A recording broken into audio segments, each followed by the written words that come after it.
فرمایا تہمت کی جگہ سے بھی بچو، ورنہ لوگ بدگمان ہوں گے۔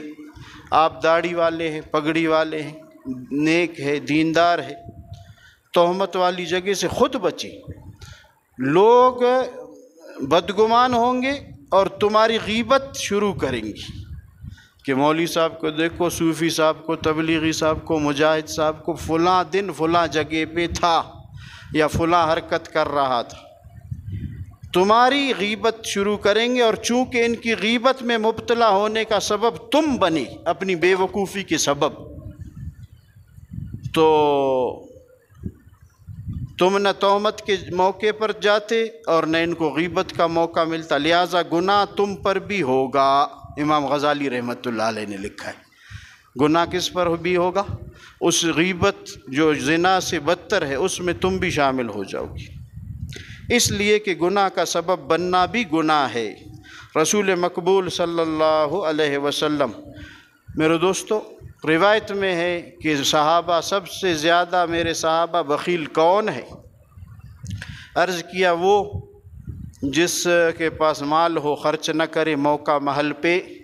فرمائے نہیں، سب سے بڑا بخیل وہ ہے جو میرا نام گرامی سنے اور مجھ پہ درود نہ بھیجے۔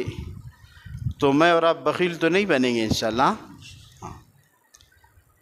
اور فرمایا کہ جنت کا راستہ بھولنے والا ہے وہ شخص جو میرا نام سنے اور درود نہ پڑھی۔ فرمایا دنیا اور آخرت کی جو بلائیاں حاصل کرنا چاہتا ہے میرا نام سن کے درود پڑھیں گے انشاءاللہ۔ رسول مقبول صلی اللہ علیہ وسلم ایک مرتبہ ازواج مطہرات میں سے کسی کے ساتھ دروازہ مکان پر کھڑے ہوئے کچھ باتیں کر رہے تھی اپنی بیویوں کے ساتھ، امہات المومنین میں سے کسی ایک کے ساتھ کھڑے باتیں کر رہے تھے۔ کسی شخص کا اس جانب سے گزر ہوا، چونکہ موقع تہمت کا تھا، اندھیرا ہے اور نبی پاک صلی اللہ علیہ وسلم کھڑے ہیں، اندر کون کھڑی ہے، کیا بات کر رہی ہے، موقع تہمت کا نظر آ رہا تھا، تھی امہات المومنین میں سے کوئی۔ اس لیے آن حضرت صلی اللہ علیہ وسلم نے فوراً آواز دے کر اس شخص سے فرمایا، اے شخص، جس عورت سے میں باتیں کر رہا ہوں یہ میری بیوی صفیہ ہے، خیال کرنا۔ اس شخص نے عرض کیا، اے اللہ کے رسول، توبہ ہے توبہ، کہیں آپ کی جانب بھی میں بدگمانی کر سکتا ہوں؟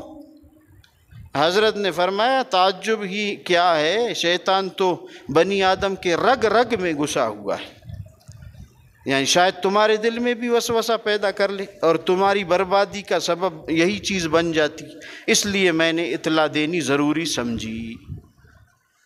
بچیں گے تہمت کی جگہ۔